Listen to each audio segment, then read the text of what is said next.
बंधु माने आम उपरे जेतेबेले महादेवंकर कृपा थाए सेतेबेले से आमको अनेक गुड़िए संकेत प्रदान करिथांती। बंधु माने जेतेबेले आमे माने महादेवंकु पूजा करिथाउ भक्ति करिथाउ कोनोसी प्रकार मनस्कामना नेई तांकर किछि पूजा करिथाउ तेबे से मध्य आमर अनेक प्रकार रे परीक्षा नेई थांती। तेबे आमे महादेवंक उद्देश्य रे जे पूजा पाठ आराधना करुछे आमर पूजा पाठरे प्रभु भोलाशंकर प्रसन्न अछंती कि ना आमे से विषय किपरि जानिबा। तेबे बंधु माने ए विषय तो साक्षात महादेव आमको आसी जणाइबे नहीं तो से आमको किछि संकेत प्रदान करिथांती।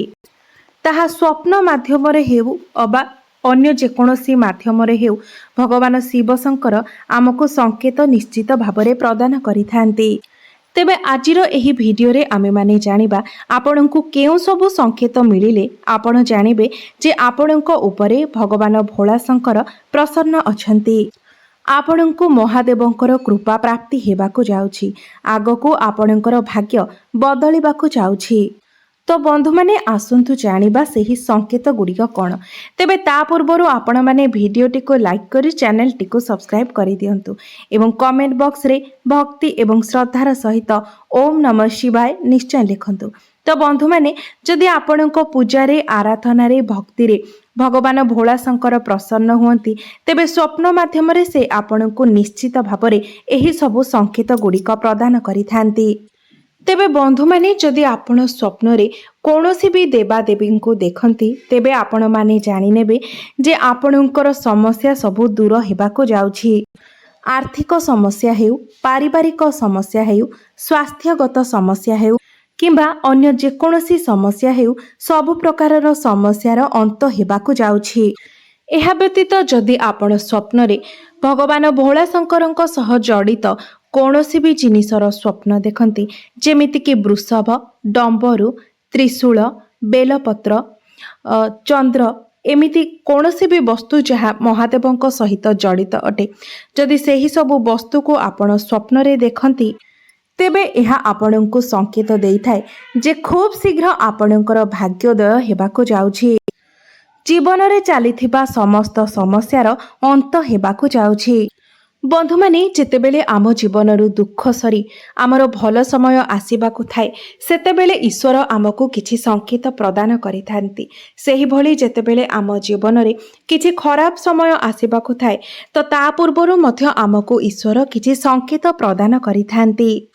बंधु माने जदि आपण स्वप्न रे शिवलिंग देखंती तो यह शुभ होइथाए मात्र जदि आपण विशेष करी सोमवार दिन स्वप्न रे शिवलिंग देखंती तो यह अत्यंत ही शुभ होइथाए। बंधु माने जदि आपण कला शिवलिंग बदल रे धला रंगर शिवलिंग स्वप्न रे देखुचंती तो यह आहुरी अधिक शुभ होइथाए। धला रंगटी होइथाए शांतिर प्रतीक। तेबे एही सबु जदि आपण स्वप्न रे देखंती तेबे आपणकर आर्थिक समस्या दूर हेबा सहित आर्थिक उन्नति हेबा सहित आपणकर आध्यात्मिक उन्नति मध्य होइथाए। तो आपण माने जदि महादेवंकर पूजा आराधना करूछंती एवं एही भली किछि स्वप्न देखुछंती तो आपण माने निश्चित होई जांतु जे आपणकर पूजा एवं आराधना रे भगवान भोलाशंकर प्रसन्न अछंती एवं आपण महादेवंकु जहाँ भी अर्पण करुछंती ताहाकु से स्वीकार करुछंती। तो बंधु माने सबुठारु गुरुत्वपूर्ण कथा हेउछि जदि आपण पूजा करिबा समय जेतेबेले आपण भगवान शिवंको उद्देश्य रे कोनोसी पूजा पाठ करुछंती एवं एही स्वप्न देखुछंती तो आपण एहा भाबी खुशी होई जांतु नाही जे भगवान शिव शंकर मते दर्शन देले एबे मोर समस्त मनोस्कामना पूर्ण होई जिवो एबे मोर आउ कोनोसी कार्य किंबा पूजा पाठ करिवार आवश्यकता नाही से भली भूल आपण केबे भी करिवे नाही।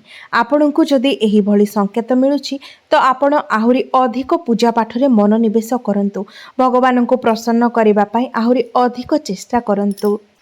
तो बंधु माने आपण जदि स्वप्न रे भस्म देखुछंती एहा अत्यंत शुभ संकेत होइथाय कारण एही भस्मटी भगवान भोलाशंकरंकर अत्यंत प्रिय होइथाय। से सर्वदा निजर देहरे भस्म बोली होइथांती। तो आपण जदि स्वप्न रे भस्म देखंती तो एहार अर्थ आपणकर चतुर्दिगरु उन्नति हेबाको जाउछि। प्रत्येक क्षेत्र रे आपणको सफलता मिलिबाको जाउछि। बंधुमानी जदि आपण स्वप्न नाग नागुणींकर जोड़ी देखती किंबा कौनसी भी सोमवार दिन जदि आपण मंदिर को जाइछंती एवं एही समय कौनसी भी स्थान रे आपण नाग नागुणींकर जोड़ी देखुछंती नाग नागुणी खेलुथिबार देखुछंती तो एहाकु देखिला परे आपण माने निश्चित होई जिवे जे एही दिन परठारु आपणकर शुभ समय आरंभ होईगला। आपण जेकोसी क्षेत्र में भी थांतु ना कहीं प्रत्येक क्षेत्र में आपण उन्नति हासिल करेंगे सफलता हासिल करेंगे विजय प्राप्ति करेंगे। एमिति कि जदि आपणक उपरे ऋण करजर भार थिला तो सेथिरु मध्य आपण मुक्ति पाई परिबे।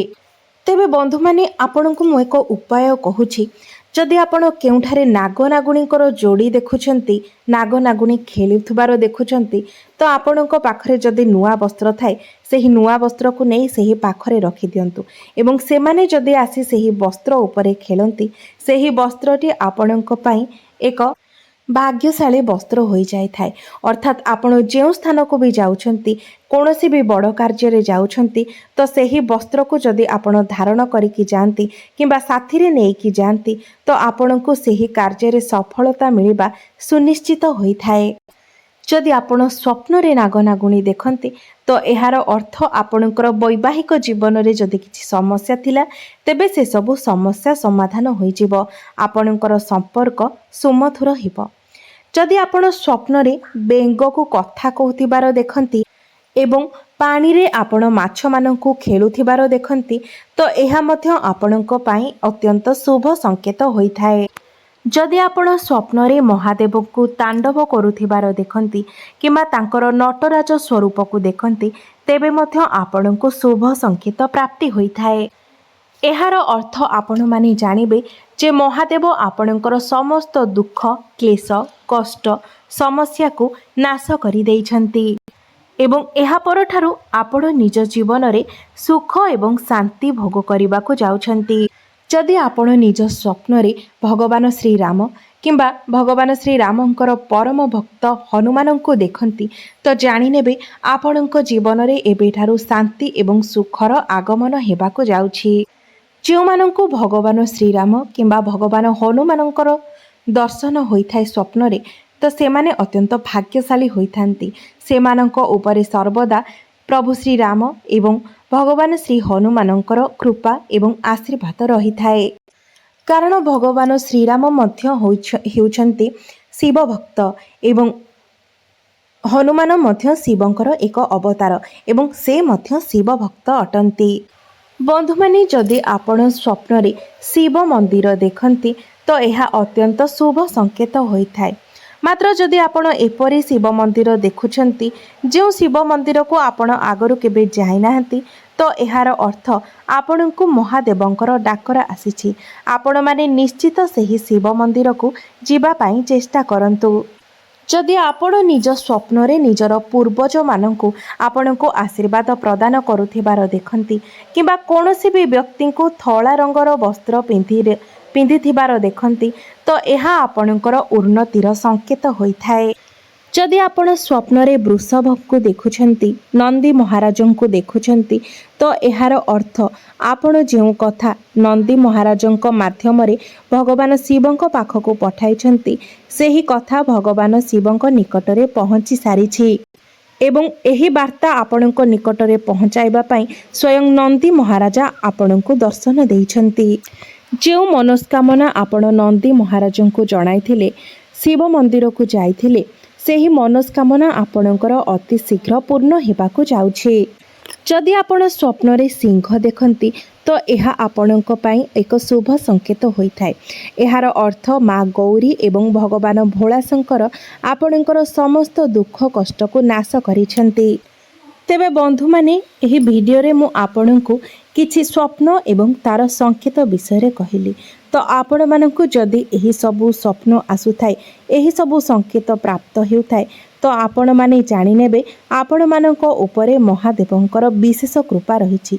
तो आपण माने जानती यह श्रावण मास चली एवं श्रावण मासटी विशेष करी भगवान भोला शंकर को अर्पित अटे एवं एही समय जदि आपण माने एही भली किछि स्वप्न देखुछंती आपण जदि सोमवार व्रत पालन करुछंती एवं एही भली किछि स्वप्न आपण को देखा जाउछि ତେବେ ଆପଣମାନେ ନିଶ୍ଚିତ ହୋଇଯାଆନ୍ତୁ ଯେ ଆପଣଙ୍କ ପୂଜାରେ ଭଗବାନ ଭୋଳା ଶଙ୍କର ବହୁତ ହିଁ ପ୍ରସନ୍ନ ଅଛନ୍ତି ଏବଂ ଆପଣଙ୍କର ମନସ୍କାମନା ଅତି ଶୀଘ୍ର ପୂରଣ ହେବା ପାଇଁ ଯାଉଛି। ଆପଣଙ୍କ ଜୀବନରେ ଚାଲିଥିବା ସମସ୍ତ ଦୁଃଖ କଷ୍ଟର ଅନ୍ତ ହେବାକୁ ଯାଉଛି। ତାହା ଆପଣଙ୍କର ପାରିବାରିକ ସମସ୍ୟା ହେଉ, ସ୍ୱାସ୍ଥ୍ୟଗତ ସମସ୍ୟା ହେଉ, ଆପଣଙ୍କର ଆର୍ଥିକ ସମସ୍ୟା ହେଉ କିମ୍ବା ଯେକୌଣସି ସମସ୍ୟା ହେଉ କିମ୍ବା ବିବାହ ଜନିତ ସମସ୍ୟା ହେଉ କିମ୍ବା ସନ୍ତାନ ଜନିତ ସମସ୍ୟା ହେଉ, ସମସ୍ତ ସମସ୍ୟାର ଅନ୍ତ ଘଟିବାକୁ ଯାଉଛି। ଆପଣଙ୍କ ଜୀବନରେ ଅତି ଶୀଘ୍ର ଶୁଭ ସମୟ ଆରମ୍ଭ ହେବାକୁ ଯାଉଛି।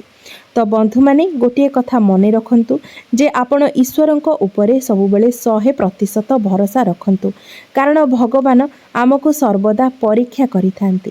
ଆମେମାନେ ସାଧାରଣ ମନୁଷ୍ୟ ହୋଇ ବି କାହାକୁ କିଛି ଜିନିଷ ଦେବା ପୂର୍ବରୁ କିମ୍ବା ଗୋଟିଏ ଜିନିଷକୁ ବ୍ୟବହାର କରିବା ପୂର୍ବରୁ କିମ୍ବା କିଣିବା ପୂର୍ବରୁ ତା'ର ପରୀକ୍ଷା କରିଥାଉ ଯେ ସେହି ଜିନିଷଟି ଭଲ କିମ୍ବା ମନ୍ଦ। ତ ଭଗବାନ କିପରି ଆମର ପରୀକ୍ଷା ନ କରିବେ? ସେଥିପାଇଁ ଆମକୁ କିଛି ଜିନିଷ ଦେବା ପୂର୍ବରୁ ଆମେ ସେହି ଜିନିଷ ପାଇଁ ଯୋଗ୍ୟ କିମ୍ବା ଅଯୋଗ୍ୟ, ସେଥିପାଇଁ ଭଗବାନ ଆମର ପରୀକ୍ଷା ନେଇଥାନ୍ତି ଏବଂ ଆମକୁ ସେହି ଜିନିଷଟି ପାଇବା ପାଇଁ ପରୀକ୍ଷାରେ ଉତ୍ତୀର୍ଣ୍ଣ ହେବାର ଥାଏ। ତ ଯେତେବେଳେ ଆପଣଙ୍କ ଜୀବନରେ କିଛି ଦୁଃଖ କଷ୍ଟ ଆସୁଛି, ତ ଏହା ଆପଣଙ୍କ ପାଇଁ ଭଗବାନଙ୍କର ପରୀକ୍ଷା ହୋଇଥାଏ। ସେହି ସମୟରେ ଆପଣ କେବେ ବି ନିଜର ଧୈର୍ଯ୍ୟକୁ ହରାନ୍ତୁ ନାହିଁ। ଆପଣ ସେ ସମୟରେ ମଧ୍ୟ ଈଶ୍ୱରଙ୍କ ଉପରେ ଭରସା ରଖନ୍ତୁ, କାରଣ ସେ କଦାପି ବି ଆପଣଙ୍କର କୌଣସି କ୍ଷତି ହେବାକୁ ଦେବେ ନାହିଁ। ଈଶ୍ୱରଙ୍କ ଉପରେ ସମ୍ପୂର୍ଣ୍ଣ ଭରସା ରଖିଲେ ହିଁ ଆପଣ ଈଶ୍ୱରଙ୍କର କୃପା ପ୍ରାପ୍ତି କରିପାରିବେ। ତ ବନ୍ଧୁମାନେ, ମୋର ଏହି ଭିଡ଼ିଓଟି ଯଦି ଆପଣମାନଙ୍କୁ ଭଲ ଲାଗିଥାଏ ତେବେ ଭିଡ଼ିଓଟିକୁ ଲାଇକ୍ କରି ଚ୍ୟାନେଲଟିକୁ ସବସ୍କ୍ରାଇବ୍ କରିଦେବେ ଏବଂ କମେଣ୍ଟ ବକ୍ସରେ ଭକ୍ତି ଏବଂ ଶ୍ରଦ୍ଧାର ସହିତ ଓମ୍ ନମଃ ଶିବାୟ, ହର ହର ମହାଦେବ ନିଶ୍ଚୟ ଲେଖିବେ।